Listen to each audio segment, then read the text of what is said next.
Tuhan adalah gembalaku, takkan kekurangan aku. Saudara-saudari yang terkasih di dalam Kristus, selamat pagi. Salam jumpa lagi dalam Sabda Siap Saji. Hari Senin 8 Mei 2023, hari biasa pekan kelima Paskah. Marilah kita bersatu dalam doa dalam nama Bapa dan Putra dan Roh Kudus. Amin. Allah Bapa yang Maha Baik, berkat kebangkitan Putra Tunggal-Mu, Engkau membuka jalan menuju kepadamu. Ulurkanlah tangan kanan-Mu untuk menolong kami, agar kami terlindung dari segala kejahatan.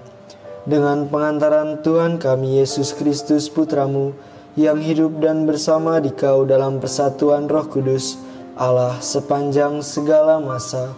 Amin. Tuhan bersamamu Dan bersama rohmu. Inilah Injil Yesus Kristus menurut Yohanes. Dimuliakanlah Tuhan. Dalam amanat perpisahannya, Yesus berkata kepada murid-muridnya, "Barang siapa memegang perintahku dan melakukannya, dialah yang mengasihi aku. Dan barang siapa mengasihi aku, ia akan dikasihi oleh Bapa-Ku. Dan aku pun mengasihi dia dan akan menyatakan diriku padanya." Yudas yang bukan Iskariot berkata kepadanya, "Tuhan, apakah sebabnya engkau hendak menyatakan dirimu kepada kami dan bukan kepada dunia?" Jawab Yesus, "Jika seorang mengasihi aku, ia akan menuruti firman-Ku. Bapa-Ku akan mengasihi dia dan kami akan datang kepadanya dan diam bersama-sama dengan dia. Barang siapa tidak mengasihi aku, ia tidak menuruti firman-Ku, dan firman yang kamu dengar itu bukanlah daripadaku, melainkan dari Bapa yang mengutus aku. Semuanya itu kukatakan kepadamu selagi aku berada bersama-sama dengan kamu, tetapi penghibur yaitu Roh Kudus akan diutus oleh Bapa dalam namaku. Dialah yang akan mengajarkan segala sesuatu kepadamu dan akan mengingatkan kamu akan semua yang telah kukatakan kepadamu." Demikianlah sabda Tuhan. Terpujilah Kristus. Romo, menurut Romo, mengapa Yesus sangat menekankan tindakan mengasihi? Tidak mengasihi, jadi selamat pagi, Dema. Kasih itu rumusan yang luar biasa dari Allah yang menciptakan kita. Dengan kasih Allah menciptakan dunia ini. Untuk siapa? Untuk manusia.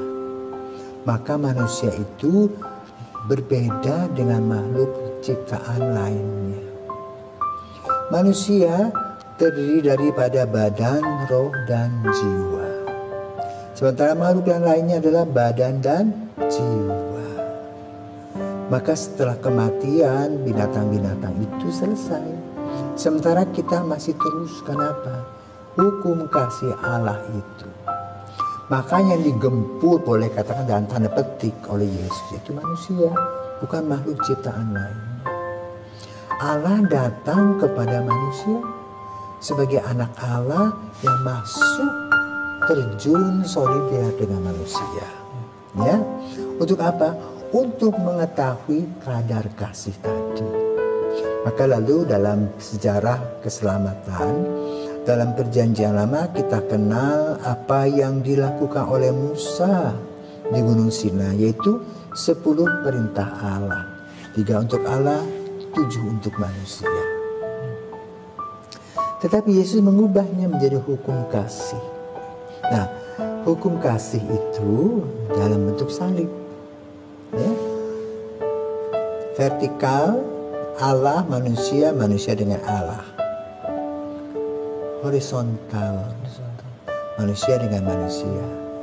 Berbentuklah salib. Maka kasih itu terdiri dari pengorbanan dan kesetiaan. Ya. Jadi kasih, pengorbanan, kesetiaan dibuktikan dalam kenyataan hidup. Maka lalu Injil pada hari ini membicarakan tentang apa? Apa yang dikatakan kepada Yudas non Iskariot itu? Yang dikatakan Yudas, Ini apa sebabnya engkau hendak menyatakan dirimu kepada kami dan bukan kepada dunia? Nah itu. Karena dunia itu kelas 2, tapi manusia kelas 1.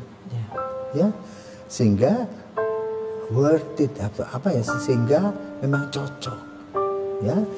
Karena yang akan hidup abadi itu manusia, bukan makhluk lainnya. Ya. Karena itu Yesus menerangkan tentang keselamatan untuk siapa? Manusia. Jadi sejak Allah digambarkan dalam Kejadian, sejak Allah menghembuskan nafas, nafas itu tidak pernah hilang dari makhluk yang diciptakan. Hanya badan yang boleh dikatakan tulang, darah, daging itu dia akan membusuk, ya, dan tinggallah roh.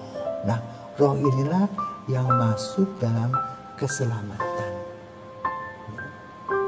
Karena itu kita dalam kehidupan kita, ya, ajarannya mengatakan Allah Yesus adalah 100% Allah, 100% manusia. Ya, kemanusiaannya sudah habis, disalibkan, tapi kealahannya tetap hidup. Nah, kita juga akan ikut begitu. Sekarang kita dicubit masih sakit. Nanti kalau kita sudah meninggal, dicubit kita diam aja. Ya toh? Kalau misalnya dicubit, pasti kita lari itu. Ya. Jadi ini boleh katakan akan terurai. Organ-organ itu membusuk, maka dikatakan manusia engkau dari debu kembali kepada debu, dan itu diingatkan pada saat Rabu Abu. Ya? Bertobatlah dan percayalah kepada Injil, atau hei manusia, engkau adalah debu, akan kembali menjadi debu. Nah, itulah peringatan-peringatan Yesus, pelajaran-pelajaran Yesus yang luar biasa. Nah, yang kedua, dalam Injil pada hari ini, Yesus membuka revelasi namanya. Dulu mengajarkan kepada para murid Bapa dengan doa Bapa kami. Ya. Yang kedua, akhir-akhir ini dalam Injil Yohanes, dia mengatakan, aku dan Bapa adalah satu. Sekarang muncul akan ada penghibur, Roh Kudus, yang akan menyertai kamu, menyertai kita senantiasa dalam gereja. Makanya gereja itu kan lahir pada hari raya Pentakosta. Nah, disitulah ada 3 unsur tadi, Bapa, Putra, dan Roh Kudus. Maka melahirkan dogma pertama dalam gereja, Allah Tritunggal, Bapa, Putra, dan Roh Kudus. Maka kita sebagai orang Katolik itu selalu membuat tanda salib untuk mengingatkan apa yang diajarkan oleh Yesus tentang Allah, kealahan, Bapa, Putra, dan Roh Kudus. Ya. Sehingga dengan apa yang dikatakan oleh Yesus, Yesus berkata betul, akulah jalan, kebenaran, dan hidup. Ya, selamat pagi, semoga Tuhan memberkati dan selamat mengikuti Yesus senantiasa dalam kesetiaan. Karena Bapa, Putra, dan Roh Kudus. Amin.